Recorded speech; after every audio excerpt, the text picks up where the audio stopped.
शास्त्री शिदोरे त्यापैकीच एक। शिदोरेंची 5वी पिढी सध्या वाराणसीत पौरोहित्य करते। हे मराठी लोक वाराणसीत कसे पोहोचले हे सांगताना शिदोरे थेट शिवाजी महाराजांच्या काळात पोहोचले। वाराणसीमध्ये मराठमोळ्या पद्धतीनं पौरोहित्य व्हावं यासाठी शिवाजी महाराजांनी आणि त्यानंतर नानासाहेब पेशव्यांनी वाराणसीमध्ये मराठी कुटुंबाला बसवलं। वाराणसीमध्ये काशी हे अनादी काशीची उत्पत्ती झाली, त्यावेळेपासून महाराष्ट्रात काशीत आले आणि त्यानंतर मग शिवाजी काळ आहे, पेशव्यांचा काळ आहे, पेशव्यांची मंदिरं होती, शिवाजीचा व्यवहार होता, त्यामुळे लोक काशीला आले। महाराष्ट्राचे दिवंगत मुख्यमंत्री विलासराव देशमुख त्यांच्या वडिलांच्या अस्थि विसर्जनासाठी काशीमध्ये आले होते। विलासरावांच्या मृत्यूनंतर त्यांची तिन्ही मुलं वाराणसीत आली होती। त्यानंतर बाळासाहेबांच्या अस्थि विसर्जनासाठी शिवसेनेचे नेतेही वाराणसीत येऊन गेले। त्यावेळेचं पौरोहित्य शिदोरे यांनीच केलं होतं। बाळासाहेबांची रस्त्यावरून ते कोल्हापूरचे क्षीरसागर, राजे क्षीरसागर इथे आले होते। त्यांचा संपर्क मला जुना होता, तर ते पण सगळं वाटलं की इतका मोठा मनुष्य ज्याने अख्ख्या मुंबईला हलवून ठेवलं होतं, त्याचं आपण काम करतोय, तर अनुभव चांगला होता। वाराणसीमध्ये वर्षानुवर्ष मराठी लोक संस्कृत शिकण्यासाठी आणि शास्त्रीय संगीताच्या शिक्षणासाठी यायचे।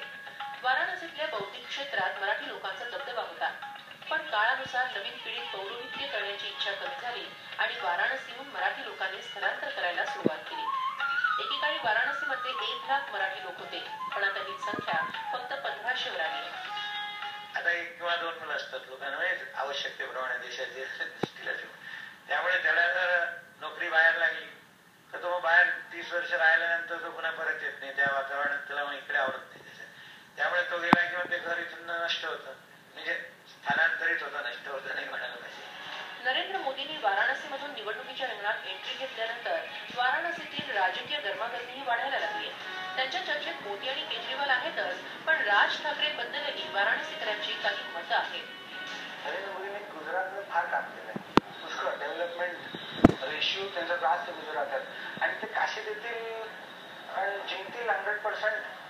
जिंकल्यानंतर जर प्रधानमंत्री बनले तर डेफिनेटली ते काशी करता काही नाही करतील, सगळं काम करतील। मराठी कार्यक्रमावर सिरियलवर सगळे जवळजवळ बघतात काशी, म्हणजे त्याच्यामुळे थोडं राजकारणही त्याच्यावर येतो, काय येतो तोही बघण्यात येतो, पण काही काही गोष्टी नाही पण आवडत, जसं राज ठाकरेंचं आहे त्याच्याने इथे परिणाम होतो ना। मागे आला की आमच्या लोकांचा इतका प्रभाव आहे, त्यामुळे त्याचा बहुत परिणाम नाही होत, तरी पण थोडी भावना त्यांच्या मनात येते।